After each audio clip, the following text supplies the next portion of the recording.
Praise the Lord अजीजो। आइए आज हम परमेश्वर के पवित्र वचन में से निकालेंगे यूहन्ना 8 बाब और उसकी 36वीं आयत में। यहाँ पर परमेश्वर का वचन इस प्रकार कहता है, इसलिए यदि पुत्र तुम्हें स्वतंत्र करेगा तो सचमुच तुम स्वतंत्र हो जाओगे। मेरा अजीजो, बहुत से लोगों के लिए उसे क्षमा करना जिसने उनका शोषण किया हो भावनात्मक चंगाई का सबसे कठिन भाग होता है।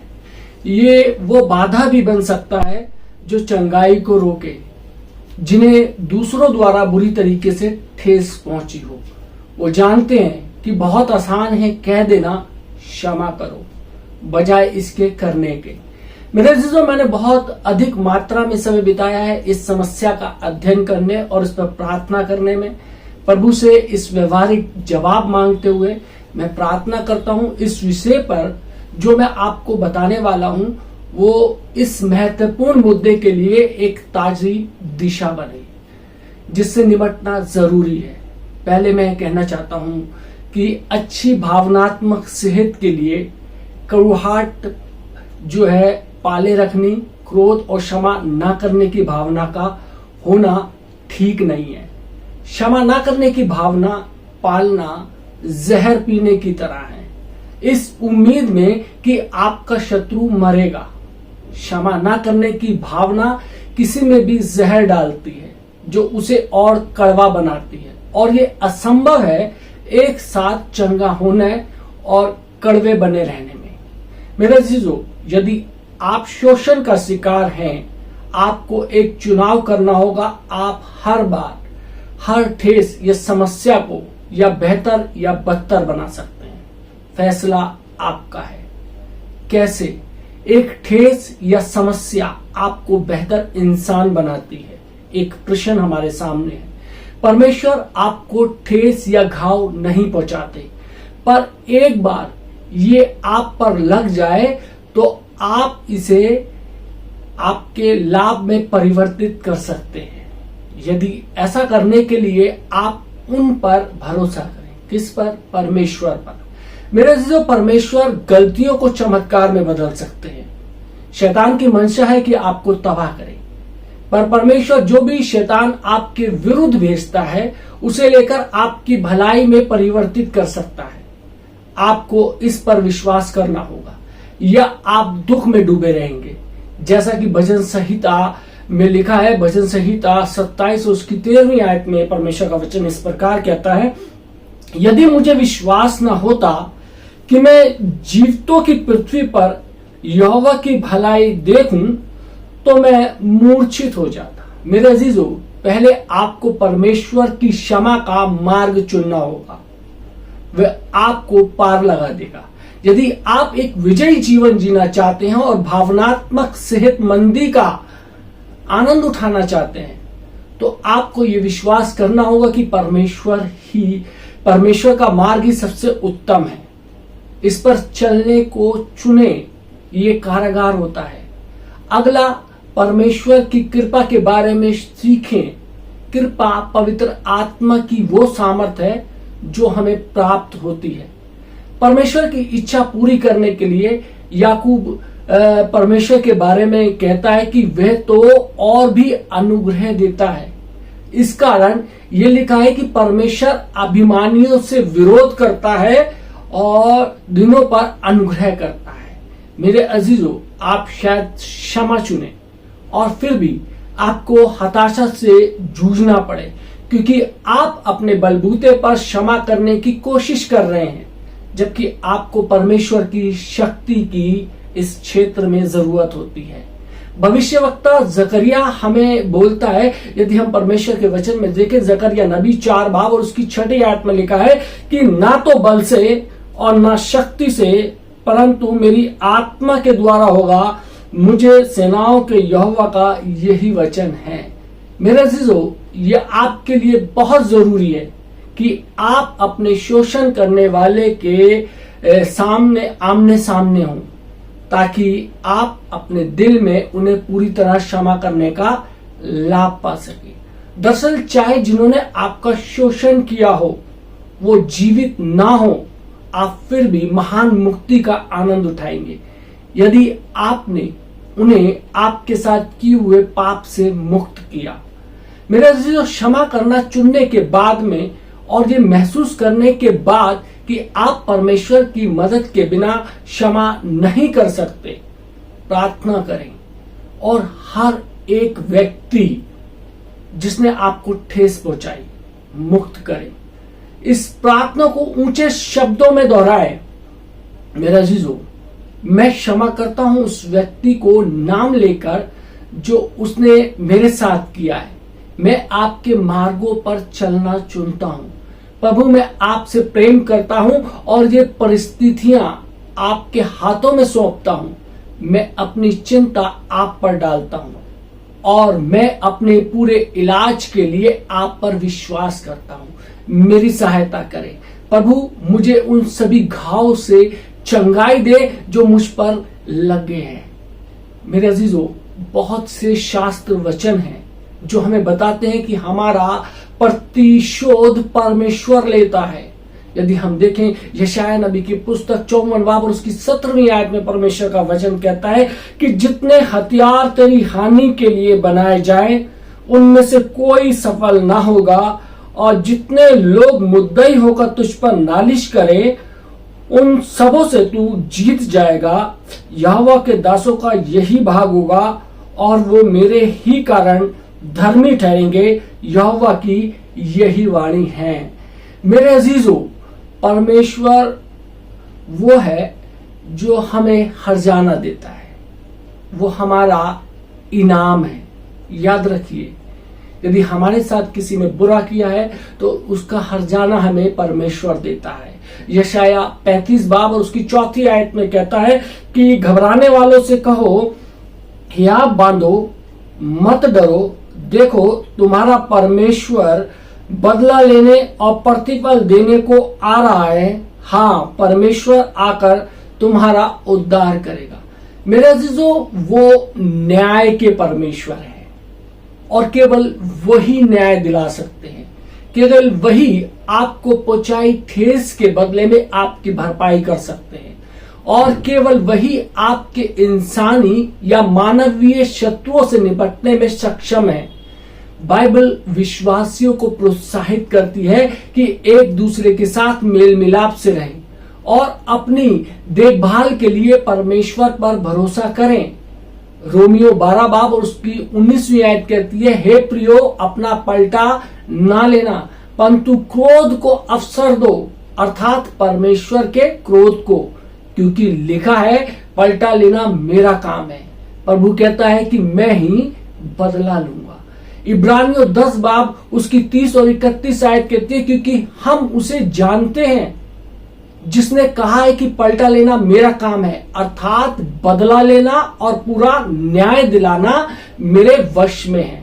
मैं ही बदला दूंगा, अर्थात मैं तुम्हारी भरपाई करूंगा। और फिर ये कि प्रभु अपने लोगों का न्याय करेगा।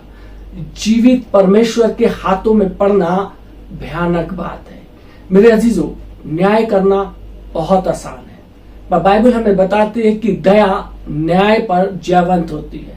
मेरे कहने का ये मतलब नहीं है कि शोषणकर्ता अपने पापों के लिए जिम्मेदार नहीं। हम सबको अपनी गलतियों के लिए जिम्मेदार होने के लिए तैयार होना चाहिए।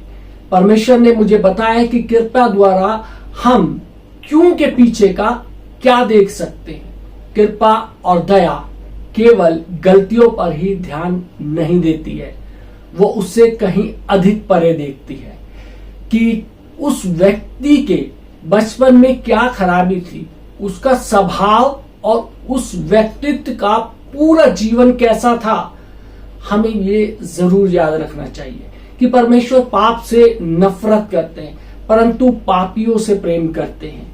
मैं एक चित्र देखता हूं, ये पत्थर मजबूत और बाहर से खुदरा हुआ है पर बहुत खूबसूरत, और बाहर से खुदरा है पर बहुत ही खूबसूरत ढंग से भीतर नीले और जिसे बोल सकते हैं कि एमेथिस्ट क्रिस्टल से भरा हुआ है।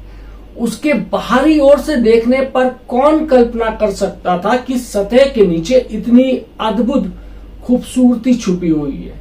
मेरे अजीजों, ऐसे ही लोग भी होते हैं। परमेश्वर हमें भीतर से देखते हैं और वह हम में संभावनाएं देखते हैं। वे आत्मा में देखते हैं, बाकी सब लोग बाहर का मनुष्यत्व देखते हैं।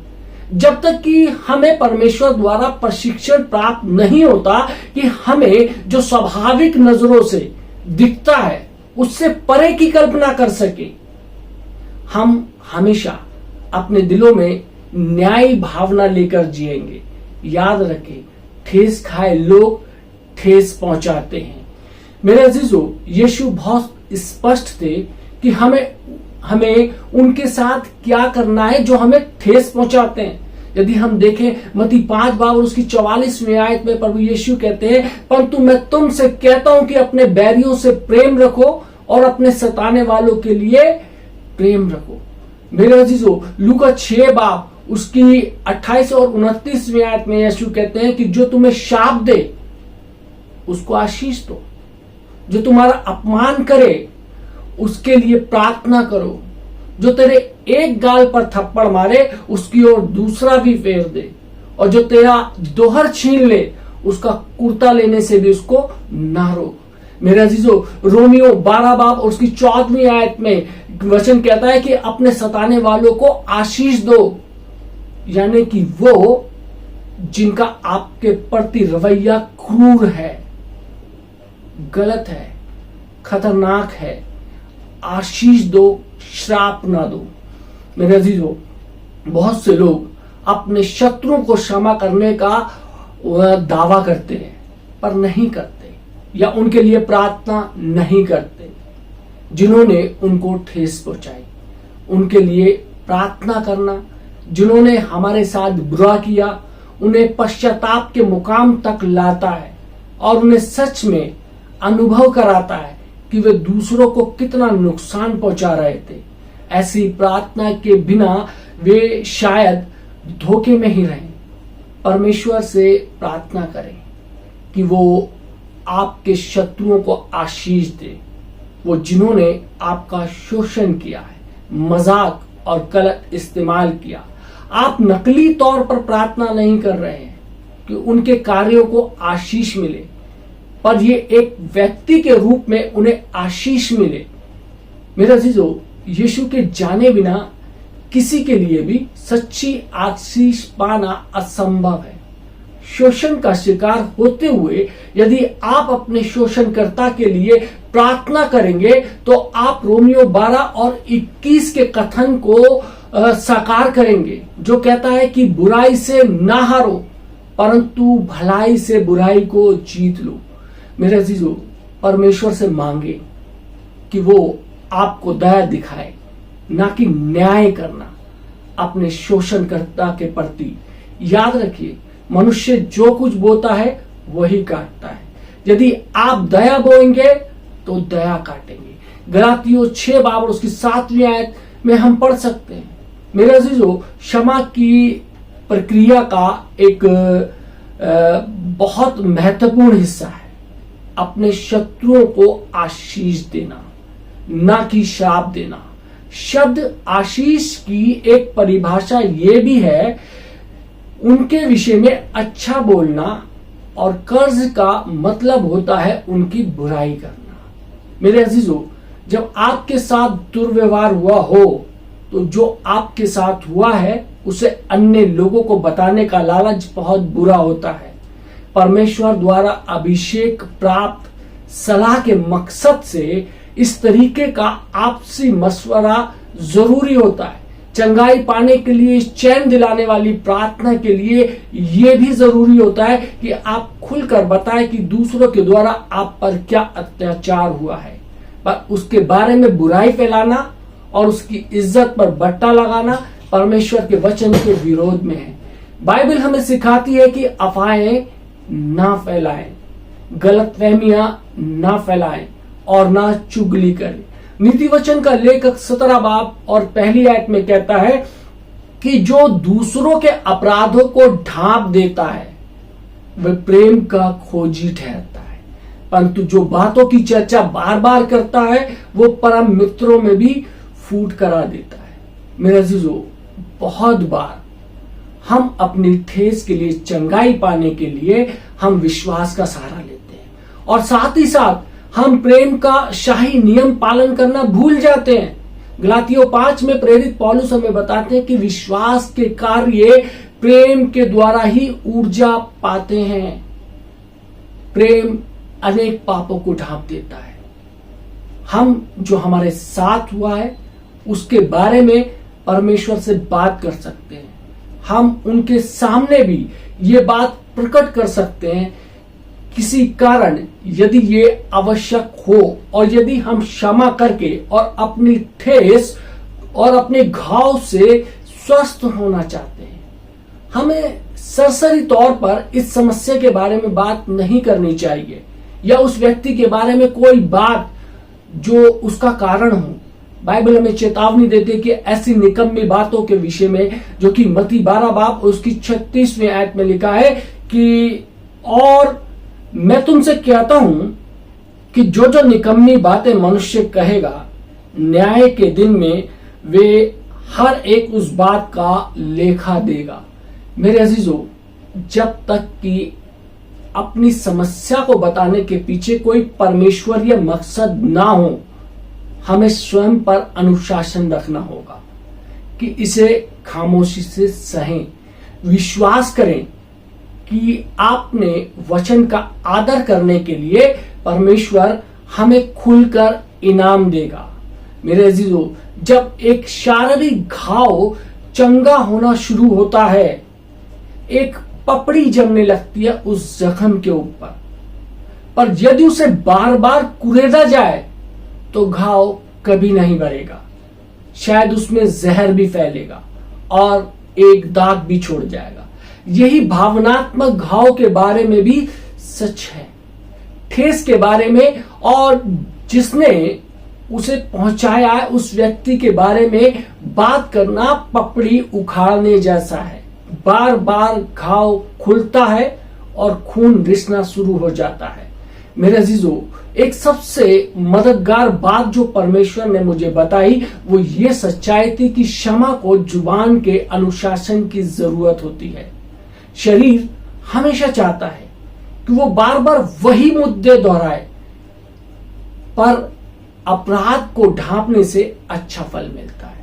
यदि आप अपनी समस्या के बारे में बात करना चाहते हैं, सलाह मशवरा या किसी और उद्देश्य के लिए, तो आप इसे सकारात्मक ढंग से भी कर सकते हैं।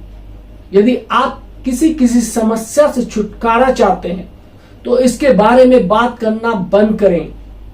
आपका मन आपके मुंह को प्रमाणित करता है और आपका मुंह आपके मन को किसी स्थिति के बारे में बोलना बंद करना बहुत जो है वो मुश्किल होता है, जब तक आप इसके बारे में सोचना बंद ना करें। सोचना बंद करना भी कठिन होता है। यदि आप लगातार इसकी चर्चा करते रहें, वो करना चुने जो आप कर सकते हैं, और परमेश्वर वो करने में भी आपकी मदद करेगा जो आप नहीं कर सकते। अपना पूरा यत्न करें, परमेश्वर पर भरोसा करें और बाकी सब काम वो करेगा। अपनी जुबान को पूरी तरीके से अनुशासित करने में शायद आपको कुछ समय लगे, लेकिन शुरुआत कीजिए। पवित्र आत्मा के इशारों की आज्ञा मानने से, यदि वो आपको सुझाता है कि खामोश रहो, आज्ञा मानो, और तुम्हें हर बार ऐसा करने में थोड़ी और आजादी मिलेगी। इस बात के प्रति भी सचेत रहे कि इस क्षेत्र में शैतान आपको ललचाएगा, बार बार वही बातें दोहराने को कहेगा, रिपीट करने को कहेगा। वो वचन की शक्ति को जानता है। वचन शक्ति के बर्तन है।